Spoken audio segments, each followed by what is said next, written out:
Our Freedom Diaries ကနေပြန်ပြီးကြိုဆိုလိုက်ပါတယ်ရှင်ဒီတစ်ခေါက် vlog လေးကဘာတန်မှာ၄ရက်တာကားမောင်းတင်တာနဲ့ပတ်သက်ပြီး sharing လုပ်ပေးချင်တာပဲဖြစ်ပါတယ်ဘာတန် ferry terminal ကိုဆိုင်းရောက်ပြီးစွာနဲ့ instructor ကလာခေါ်ပေးရပေါ့နော်ကားပေါ်ရောက်တာနဲ့ကားမောင်းတင်မဲ့သူကို driver နေရာမှာထိုင်ခိုင်းပြီးတော့ instructor ကကားရဲ့ function တွေကိုအဓိကထားရှင်းပြပေးတယ်ပြီးတာနဲ့ road ပေါ်ကိုတက်ပြီးတော့ lesson စတင်နေပေါ့နော်instructor ကဘေးမှာထိုင်နေရင်းနဲ့ဒီကားရဲ့ function တွေဝီကိုထိန်းပေးရင်းနဲ့တရက်ကို2နာရီလောက်အချိန်ပေးရပေါ့နော်တချို့ရက်တွေမှာဆိုရင်လည်း3နာရီလောက်အထိအချိန်ပေးရမျိုးရှိတယ်ဒါကတော့တဲမဲနေရာလေးဖြစ်ပါတယ်သူကကွန်ဒိုကိုမှ Airbnb လို့ပုံစံမျိုးငှားထားပါတော့ကွန်ဒိုရဲ့အောက်မှာဆိုရင် restaurant တွေလည်းရှိတဲ့အတွက်အစားအသောက်အတွက်လည်းအဆင်ပြေပါတယ်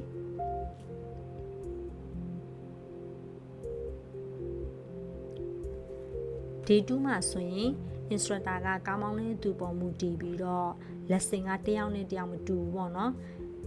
ဒီမှာဆိုရင်သူကဝှီးကိုညင်အောင်ကိုင်နိုင်တဲ့အတွက် two way road တွေပြီးတော့ ramp လိုမျိုးအတက်အဆင်းရှိတဲ့နေရာမျိုးတွေမှာမောင်းတင်ခိုင်းနေပေါ့နော်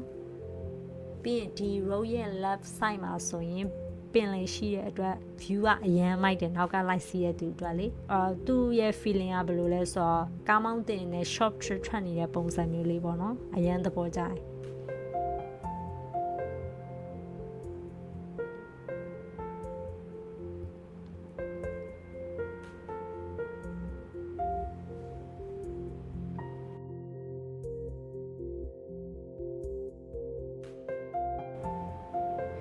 ဒီ road ရဲ့အဆုံးမှာဆိုရင် left seafood restaurant ရှိရယ်seafood တွေလည်းဈေးတန်နေပေါ့နော်ပြီးရင်အဓိကသူကအဲ့ဒီကိုသွားရတဲ့ရည်ရွယ်ချက်ကဆိုင်နေကိုအစင်းမှာ ramp တစ်ခုရှိရယ်ပေါ့နော်အဲ့ဒီနေရာမှာသူတို့ manual gear ဘယ်လို control လုပ်မလဲဆိုတာကိုအဓိကထားပြီးတော့သင်ပေးတာပေါ့နော်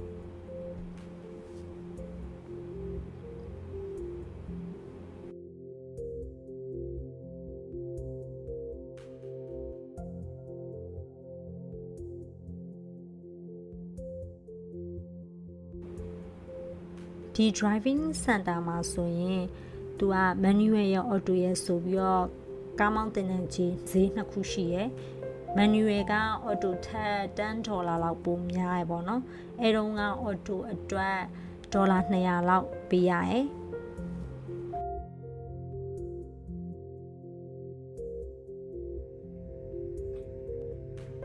ဆက်ရောက်တဲ့နေ့ကကွန်ထရိုပြန်ရောက်တာမိုးရှုပ်သွားလို့အခန်းထဲတေချာမရိုက်လိုက်ရဘူးပေါ့နော်အားနဲ့နေ့လယ်စာခဏ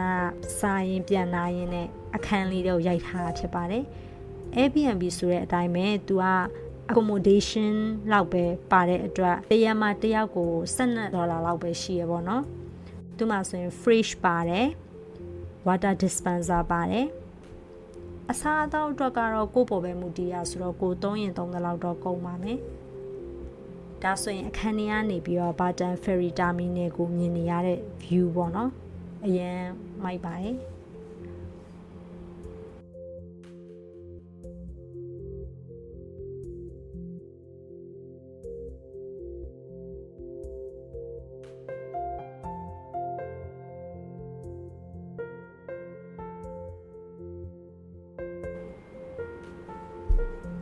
နေကမရေကြနေတာတောင်းနေပါမြင်ရပါတော့ဒါကတော့ D2 မှာကျမပါဝှီးကင်တာမငြိမ်သေးတဲ့အတွက် instructor ကဘေးကနေပြီးတော့ control လုပ်ပေးပါတယ်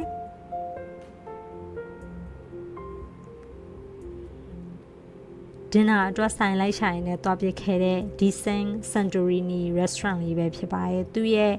ဒီ entrance decoration လေးလုပ်ထားဆိုရင်လည်းလှရပါတော့Santorini ဆိုတဲ့အတိုင်းပဲသူ့ရဲ့ကာလာကအဖြူနဲ့အပြောင်အဓိကထားပြီးတော့သုံးထားတယ်ပြီးတော့ live band လေးလည်းရှိတဲ့အတွက်လေးနဲ့အစားတောက်စားတဲ့ခန်းစားချက်လေးရမိုက်တာပေါ့နော်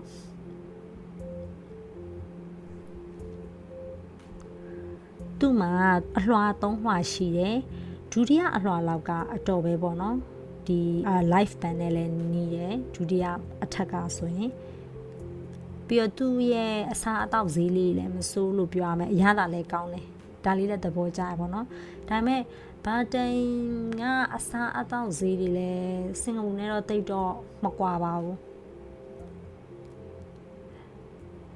သူ့ရဲ့ဘေးမှာဆိုရင်ခလေးကစားကွင်းရဲ့ရဟတ်ရင်ရဲ့တရေအိမ်ရဲ့ရှိရပေါ့နော်တကယ်လို့ကိုကမိသားစုနဲ့လာတယ်ဆိုရင်တော့ကိုယ့်ရဲ့ခလေးတို့ကစားကွင်းတွေပါခေါ်သွားလို့ရတာပေါ့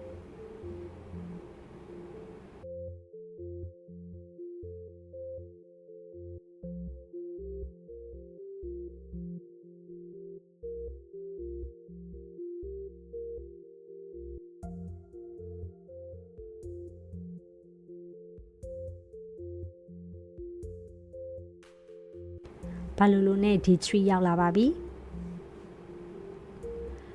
အဓိကတော့ instructor က highway road တွေမှာအရင်စမောင်းခိုင်းနေပေါ့နော်မောင်းပြီးွားလို့တနာရီလောက်ဖြစ်သွားပြီဆိုလို့ရှိရင်သူကတခြား lesson တွေကိုပြန်ပြီးသင်ပေးရယ်day 3မှာဆိုရင်သူ့အတွက် lesson ကဒီလမ်းကျဉ်းလေးတွေမှာမောင်းရတာပေါ့နော်လမ်းကျဉ်းလေးတွေမှာတကယ်လို့ကားနှစ်စီးတွေ့ပြီဆိုလို့ရှိရင်ဘယ်လိုမျိုးရှောင်မလဲတို့ပြီးရင်ဒီ front back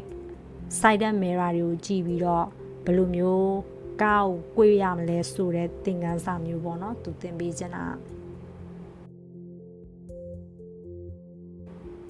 ပြီးရင်ဒီနေရာဆိုရင်သူကတောင်အတက်လိုမျိုးဖြစ်နေတဲ့နေရာပေါ့နော်အဲ့တော့ manual သမားတွေမှာဆိုလို့ရှိရင်သူကတောင်တက်ဆိုရင် gear ကို adjust လုပ်ရတာဖြစ်တဲ့အတွက်ကြောင့်မလို့ဘယ်လို gear adjust လုပ်မလဲဆိုတော့အဓိကထားသင်ပေးရပေါ့ဒါကတော့ကျမပေါ့နော် day 3မှာဆိုတော့နည်းနည်းလေးတော့ဟုန်နေပါ යි ဒါပေမဲ့အကွေကိုမပိုင်သေးတဲ့အတွက်ကြောင့်မလို့အဓိကကဒီနေရာမှာဆိုသူ U-turn ကို try ခိုင်းတာပေါ့နော်အဲ့ဒီက U-turn အနည်းဆုံး10ကလောက်ရှိရကျမ try ရတာပြီးရင်သူတို့စီမှာတစ်ခုကောင်းတာဟွန်းလုံးဝမတီးဘူးပေါ့နော်တကယ်လို့ကိုကမှားပြီးတော့ဖြတ်ဝင်မိရပဲဖြစ်ဖြစ်မောင်းမိရပဲဖြစ်ဖြစ်အတော်လေးစိတ်ရှည်ပြီးစောင့်ပေးကြတယ်သူတို့ဘက်က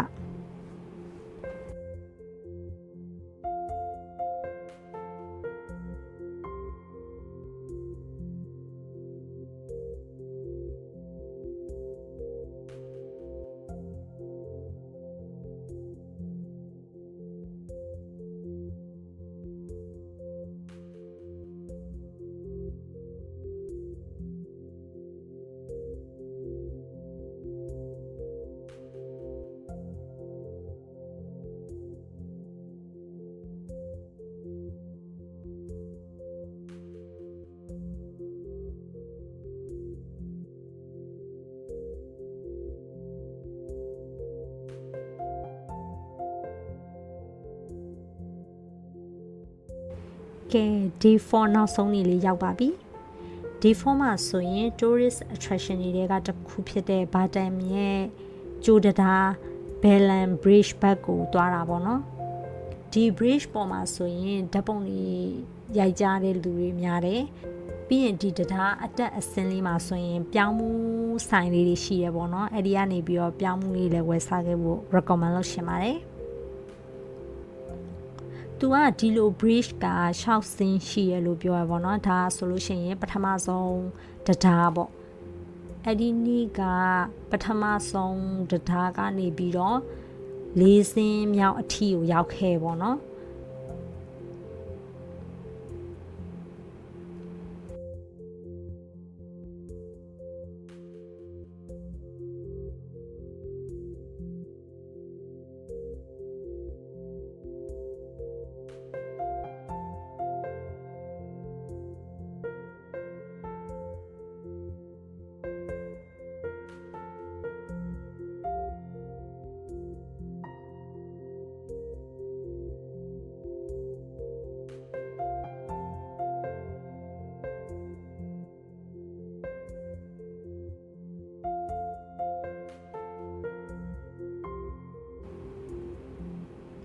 ဒီဘက်ကနေဆက်သွားရင်ဘာတန်ရဲ့ဖောက်တော့ရဖုံးကြောင်ရောက်တယ်လို့တော့ပြောရဲဒါပေမဲ့အဲ့ဒီအထိတော့မရောက်ခဲ့ပါဘူးဒီနေရာကနေပြီးတော့ပဲကိုယ်ပြန်လာတာပေါ့နော်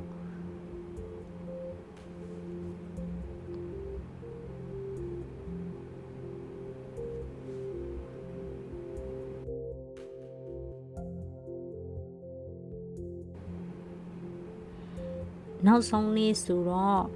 2 နာရီလုံးကို angle parking parallel parking ထိုးနည်းတွေအဓိကထားသင်ပေးပါတယ် auto ဆိုတော့ manual လောက်တော့မခတ်ဘူးလို့ပြောရပေါ့နော်ဒီ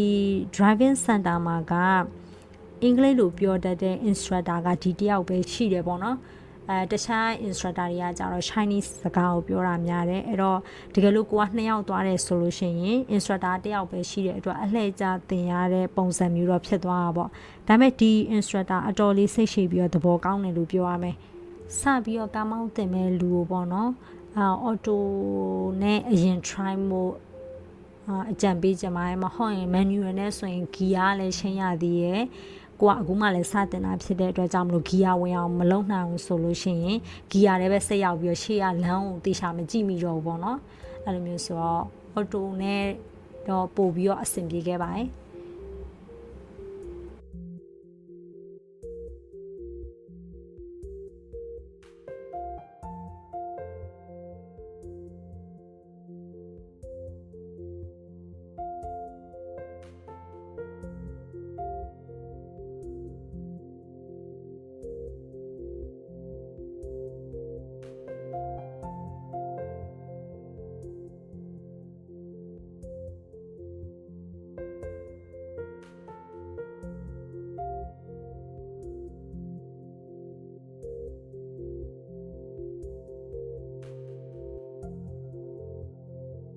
အခုလိုမျိုးအဆုံးထိကြည့်ရှုပေးတဲ့အတွက်အားလုံးကိုကျေးဇူးတင်ပါတယ်နောက်ဗီဒီယိုမှာပြန်တွေ့ကြမယ်နော်အားလုံးဘိုင်ဘိုင်